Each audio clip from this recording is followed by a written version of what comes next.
오늘은 10월 10일 잠언 6장 1절부터 19절입니다.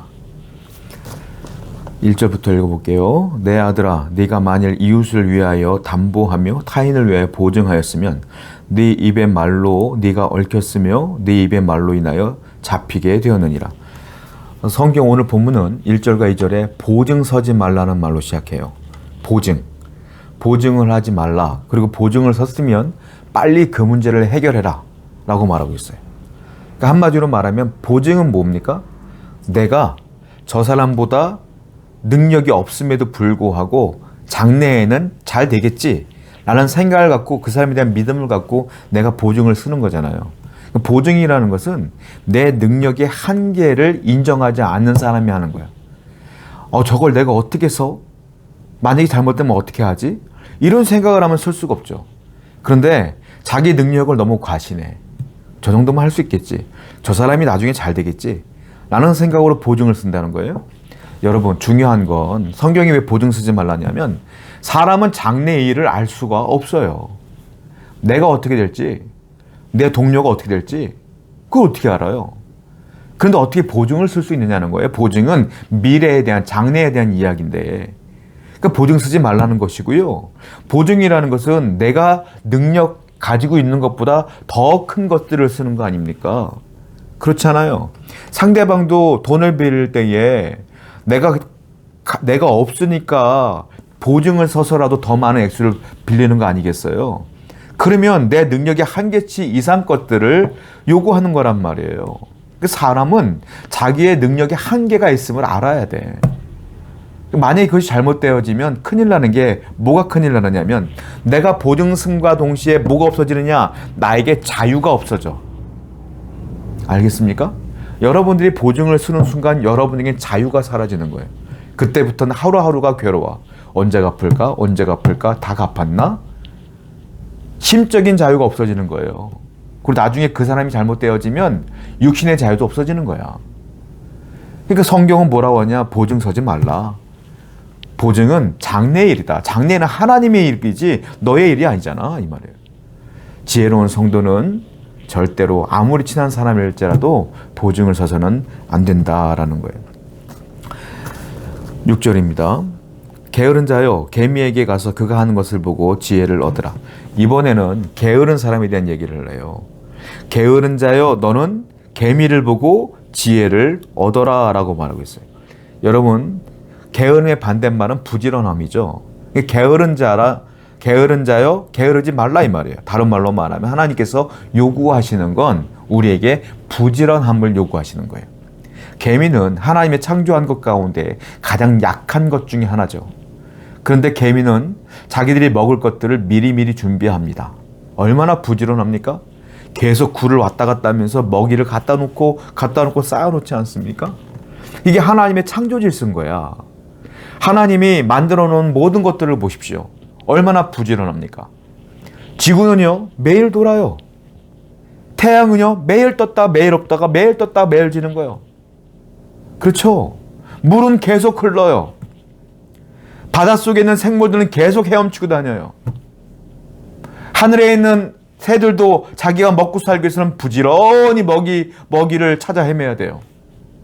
하나님의 창조한 모든 것들은 부지런해. 그러니까 하나님은 게으름을 싫어하시는 거예요. 왜? 게으른 것은 창조 질서에 위반되는 것이다. 이건 미련한 것이다 라는 거예요. 성도는 그러므로 부지런해야 돼요. 직장 생활하는 것도 부지런히, 하나님의 일하는 것도 부지런히, 열심히. 그것이 성도의 삶이며 지혜로운 자의 삶이다. 혹시 스스로가 게으르다고 생각하시는 분들은 이번 기회에 한번 생활을 좀 고치셔야 돼요. 하나님이 요구하시는 건 부지런합니다. 이것은 분명해요. 9절부터 볼까요? 게으른 자여, 네가 어느 때까지 누워 있겠느냐? 네가 어느 때에 잠이 깨어 일어나겠느냐? 좀 더 자자, 좀 더 졸자, 손을 모으고 좀 더 누워 있자 하면 네 빈궁이 강도같이 오며 네 곤핍이 군사같이 이르리라. 게으른 자의 특징이 있어요. 변명합니다. 좀 더 자자, 좀 더 졸자, 피곤이 안 풀렸어요. 더 자야 돼요. 이런 핑계들을 계속 댄다는 거예요. 근데 결과가 나오죠. 결과는 뭡니까? 네 빈궁이 강도같이 오며 네 곤핍이 군사같이 이르리라. 한마디로 게으른 사람의 책임은 누가 져야 되냐? 내가 져야 된다는 거예요. 내가 게을렀기 때문에 결과물도 내가 져야 되는 거야. 내가 게을렀기 때문에 내 인생의 결과물들이 다 다른 사람보다 형편없이 나타날 수가 있다는 거예요. 그것이 궁핍함으로 올 수 있다. 그러므로 지금 이 말씀을 듣는 순간부터 부지런하시고 다시 여러분의 인생의 플랜을 디자인하시고 하나님께 맡기시고 주어진 삶에 열심을 다하여 살아갈 때에 하나님께서 거기에 대한 열매들을 주실 줄로 믿습니다. 게으름은 심각한 영적인 질병이에요. 왜? 하나님의 창조 질서는 부지런함이기 때문에 그래요. 게으른 건 하나님의 뜻에 반한 거예요. 그러므로 우리 교회 성도들은 다 부지런히 열심을 다하여 사명을 감당하시기 바랍니다. 12절입니다. 불량하고 악한 자는 구부러진 말을 하고 다니며 눈짓을 하며 발로 뜻을 보이며 손가락질을 하며 그의 마음에 패역을 품으며 항상 악을 꾀하여 다툼을 일으키는 자라. 그러므로 그의 재앙이 갑자기 내려 당장에 멸망하여 살릴 길이 없으리라. 이번에는 악한 자들에 대한 이야기입니다. 악한 자들은 언행에 대한 문제가 있다라는 거예요. 항상 불량한 말을 하고요. 구부러진 말을 하고요. 눈짓을 하며 째려본다는 거죠. 그리고 인상 쓰며 바라본다는 거죠. 발로 뜻을 보이며 발길질한다는 거예요. 손가락질하며 손가락질한다는 거예요. 그리고 마음을 패역하게 품으며 항상 악을 꾀하며 다툼을 일으킨다. 결국 그런 행동들 하나하나가 다툼을 일으킨다. 공동체의 평화를 깨뜨린다라는 거예요. 악한 사람의 특징은 말을 곱게 하네, 짜증스럽게 하고 분내며 말을 하고 욕을 하고 사람들 자존심 막 긁으면서 얘기하고 그래서 서로 기분 나쁘게 만든다라는 이게 누구냐? 악한 자라. 그럼 반대말로 선한 자는 어떤 말 하겠어요? 언행으로 악한 자와 다름을 표시해야 된다.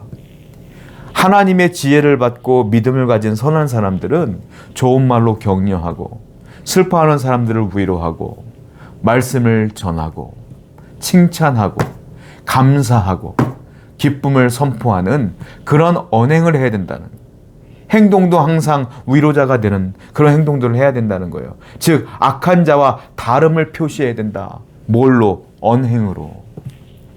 근데 악한 자들은 항상 가는 곳마다 다툼을 일으키고 가는 곳마다 사람들의 심기를 건드려요. 이걸 성경에서 악하다고 보고 계시는 거예요. 성도 여러분, 우리 모든 성도는 교회 공동체 안에서 또한 여러분들이 속한 곳에서 언행으로서 믿지 않는 사람과 다름을 표하며 그들에게 하나님의 영광을 드러내는 여러분 되기를 축원드립니다. 16절입니다. 여호와께서 미워하시는 것 곧 그의 마음에 싫어하시는 것이 67가지니 곧 교만한 눈과 거짓된 혀와 무죄한 자의 피를 흘리는 손과. 하나님이 싫어하는 7가지가 있대요. 그 중에 17절 보니까 제일 먼저 나온 게 교만한 눈과 이렇게 표현하고 있어요. 하나님이 싫어하는 게 7가지가 있는데 그 중에 첫 번째로 나온 게 교만함이에요. 왜 그럴까요? 교만함은 죄의 본질입니다. 교만함은 하나님 말씀을 안 듣습니다. 내 의가 강합니다. 교만한 사람들은 완악한 마음을 갖기 때문에 성경이 들어오지 않아요. 하나님 말씀이 들어오지 않아요. 다른 사람들의 말이 들어오지 않아요. 내가 진리야. 내 말이 맞아. 내 뜻이 맞아. 내가 하는 것들이 맞아. 이 사람들이 교만한 사람들이에요. 그렇기 때문에 이 교만으로부터 파생되어지는 죄들은 너무 많아요. 먼저 불순종. 그리고 사람들을 무시해. 그리고 사람들보다 더 자기가 우월하다는 우월감에 빠져요. 그러니까 말과 행동이 거칠게 나와. 그게 교만함이에요. 하나님이 제일 싫어하는 거예요. 하나님이 제일 사랑하는 사람은 반대말 겸손한 사람. 겸손한 사람은 특징이 있어요. 저는 저 사람보다 부족합니다. 하나님, 저는 부족하기에 하나님이 돕지 않으면 안 됩니다. 이런 삶을 사는 사람이에요. 여러분, 하나님이 미워하는 교만한 자가 되기 원합니까? 아니면 하나님이 사랑하시는 겸손한 자가 되기를 원하십니까? 오늘도 겸손하게 하나님께 무릎 꿇고 나아가는 여러분 되기를 축원드립니다. 기도합시다. 하나님, 우리 모든 성도가 항상 겸손하게 살기를 원합니다. 그리고 부지런히 창조 질서에 맞춰 살아갈 수 있도록 인도하여 주시옵소서. 오늘도 하나님께서 은혜 베풀어 주실 줄로 믿습니다. 예수님의 이름으로 기도드렸습니다. 아멘.